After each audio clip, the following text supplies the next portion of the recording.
ป้าทุกคนพี่หรือว่าคนหลายเลยป้าเนี่ยมันเจอคนสวยนะพี่เขาพี่คนสวยไม่รู้ว่าดาราหรือเปล่าเขาทำเลยไม่รู้ดาราอะไรมันสวยมากบรรยากาศที่เอเชียนะคะอุ้ยบนเรือก็มีนะสวยมากมโนเขาฝั่งน้ำอ่ะดู ซูมมาดิซูมไม่ได้มันแตกไปจื้อได้มั้งครับตอนแรกเขาว่าจะไปเอเชียที่นะครับไปอันนี้ไปเจอเยาวยุทธนะชวนลุ้มลงแล้วเขาเจ้าลงแล้วทุกคนเจ้าหญิงโน่นสวยมากมีเจ้าหญิงนางฟ้ามาตอนรับอย่างนี้เลยเอเชียที่บรรยายบ้างบรรยายด้วยป้าทุกคนเต็มเลยสบายดีเลยมันข้าเจ้าหายนางงามมาตอนทำนักท่องเที่ยวแบบสวยงามเนี่ยสวยงามเองคนเขาเจ้ามาฉีขึ้นเรือเนาะฉีขึ้นเรือดินเนอร์มาตอนทำอย่างนี้เลยอ่ะคนเพิ่งจะได้เห็นครั้งแรกเพิ่งจะได้เห็นครั้งแรกที่มีนางงามมาตอนขับนักท่องเที่ยวป้าแต่คุณทุกคนยังพอดีเมื่อเพียงซ้ำนี่นะยาวเองไปถึงนู่นเลยว้าวดังแน่นี่นะทุกคนคือบ่ได้เคยเห็นแบบมันมีมาตอนทำอย่างงามอย่างดีเลยทุกคนน้องควันกับว่าบ่เป็นเนาะน้องควันเบิ่งคือแบบว่าคืออีหยังที่แบบว่าอลังการแฮงเนาะถึงขั้นที่ว่ามาตอนหับอย่างดีเลยเพิ่นมาตอนหับลูกค้าหรือว่าชาวต่างชาติที่มาเที่ยวเนาะแล้วก็มีคอนเสิร์ตอีกในข้างบนนะทุกคนมีคอนเสิร์ตอีกในข้างบนนะป้าแต่คือจัดยิ่งใหญ่อลังการเองทุกคนข้างบนแบบเต็มกำลังมาએના માટે આપણે એક એક બિયર મારવી પડે ભાઈ પછી તાકાત આવી હું 40 મારતે નીચે ઉતરેલો บรรยากาศดีแห้งทุกคนตอนนี้ก็คือบรรยากาศกำลังคึกคักเพิ่นกำลังสิขึ้นเรือเนาะเพิ่นกำลังสิขึ้นเรือไป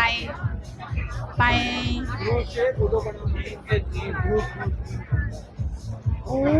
ทุกคนอยู่ข้างบนมีนางงามเนาะหลายคนเต็มเลยอ่ะป้าเธอทุกคนคือตื่นเต้นอะอยากขึ้นนะจะแบบบ่มีเงินขึ้นคือเขาเนาะแบบว่าเขาเจ้าขึ้นไปจังซี่เขาเจ้าก็เสียเงินค่าตั๋วเนาะนี่เขาเจ้าก็สิแต่งเลยทุกคนแบบไปครั้งแรกเลยที่น้องฟันได้มาเห็นแบบนี้เนาะนี่สวยมากถ้าคนไหนไม่รู้นี่คือคิดว่าเป็นผู้หญิงนะแต่นี่เขาเป็นแบบสาวประเภท2อ่ะแต่ว่าสวยจริงๆหน้าไม่มีสิวจักเม็ดเลยทุกคนขึ้นไปแล้วทุกคนลูกค้าก็ทยอยขึ้นไปบนเรือโอ้เห็นไหมทุกคนเดี๋ยวน้องขวัญสิพาเดินเนาะสิพายางไปเบิ่งบรรยากาศอยู่อีกฝั่งหนึ่งเนาะว่าจะเป็นยังไงคือเห็นบนทุกคนมาทุกคนนู่นสวยมาก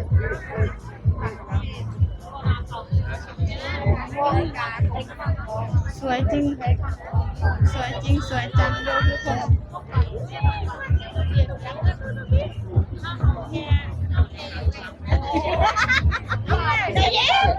ทุกคนเรือดินเนอร์คัน คนหลายทุกคนชมเป็นน้องขวัญจะพาไปแบบนี่อันนี้ก็สิเป็นเรือดินเนอร์อีกลำหนึ่งเนาะแต่ว่าลำนั้นอาจจะใหญ่สุดเพราะว่ามันมีคอนเสิร์ตแล้วก็มีนางงามเนาะเพิ่นมาอันนี้เพิ่นมาแสดงคือคักกะลีทุกคนชาวต่างชาติกำลังแห่กันเข้ามานะกำลังแห่กันเข้ามาหลาย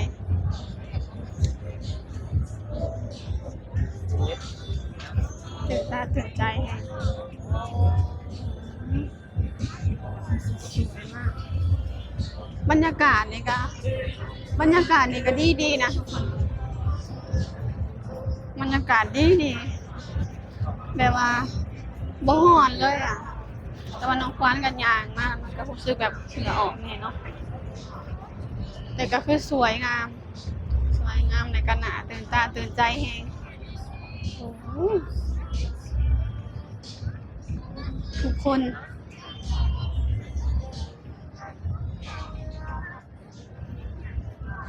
ว้าว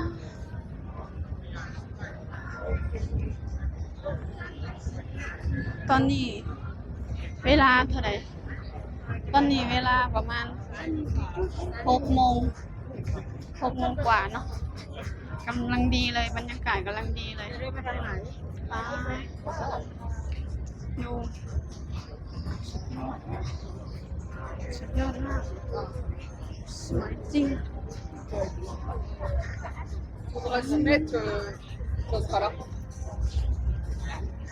นี่ก็คือยังบ่หลายปานใดนะเพิ่นกำลังมาทยอยมาเนาะทุกคนเรือดินเนอร์เต็มเพิ่นก็สิมานั่งขาอยู่จุดนี้เนาะเพื่อที่จะรอขึ้นเรือ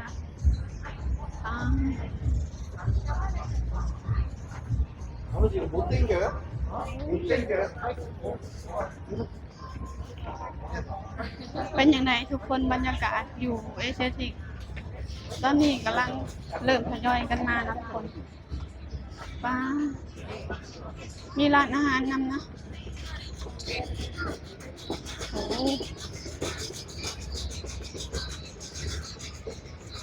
น้องควันสิพายน้ำไปจุดนี้ก็จะเป็นแบบสนามเด็กๆนะ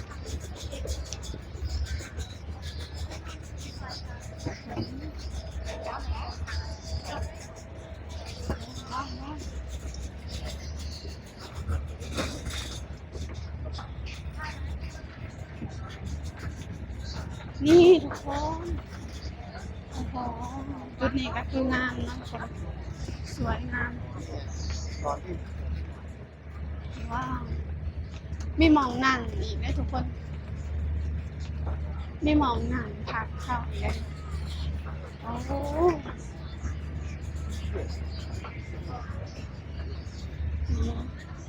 เรือดินเนอร์ว้าวโอ้เทศกาลตรุษจีนกันยังบ่ทันได้เมิดนะทุกคนเบิ่งข้างหน้าเทศกาลตรุษจีนเพิ่นก็ยังบ่ทันได้เมิดเพิ่นก็ยังจัดอยู่เนาะก็คือสวยงามก็คือโอ้จัดแบบเป็นร้านอาหารระดับนี้มองถ่ายรูปถ่ายหยังอีกนะบ้านโอ้สุดยอดแล้วนี่เมืองไทยนี่แหละนะทุกคนบอกจำเป็นต้องไปเมืองจีนเนาะอยู่เมืองไทยนี่ก็กระสับเมืองจีนแล้วเนาะคือสวยงามแฮงเป็นจัดเป็นเมืองจีนเลยอ่ะสวยไทยใดมากนี่คือแบบโอ้คือแบบโอ้ว่าอยากสิอันนี้เลยทุกคนคือมันงามอ่ะเล็บมาหันมาทางนี้ก็สิเป็นหันมาทางนี้ก็สิเป็นแม่น้ำเจ้าพระยาเนาะแบบว่าพระเจ้าก็รอนะอันนี้ก็เรือดินเนอร์พระเจ้าก็รอฐานลูกค้าขึ้นเรือเนาะแม่น้ำเจ้าพระยาก็สินะ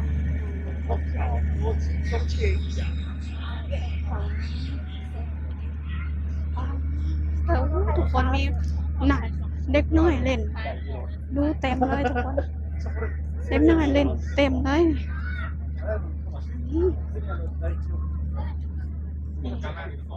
สิ่งศักดิ์สิทธิ์ว่าสิ่งศักดิ์สิทธิ์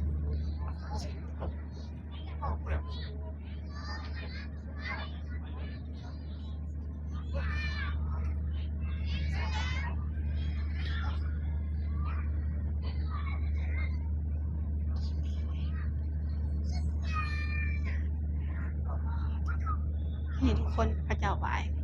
ขอพรกันเนาะแต่น้องควันบ่ฮู้ว่าเขาจะเอิ้นอีหยัง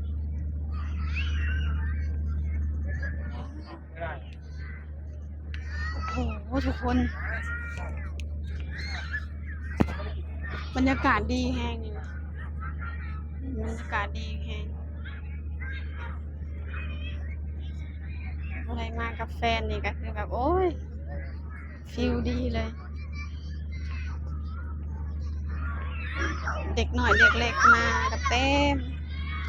โอเคนะคะทุกคนเดี๋ยวคลิปนี้น้องควันกับสิโจไว้เพียงสำนีก่อนเด้อเดี๋ยวพบกันใหม่คลิปหน้าจ้าเดี๋ยวพบกันใหม่จ้าบ๊ายบาย